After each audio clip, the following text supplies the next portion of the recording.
Cleaning your Ninja Air Fryer Max XL is just as easy as cooking in it. After cooking and removing your food, the air fry basket and crisper plate will be hot. Unplug and let the unit cool.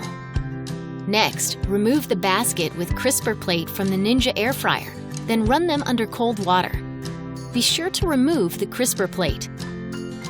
The air fry basket, crisper plate, and all other accessories are dishwasher safe. If you prefer to wash by hand, we recommend using soft sponges to prevent scratching during cleaning. The air fry basket and crisper plate are ceramic coated and PTFE PFOA free and non-stick for quick and easy cleaning. If food residue is stuck on the air fryer basket or crisper plate, place them in a sink with warm, soapy water and allow to soak.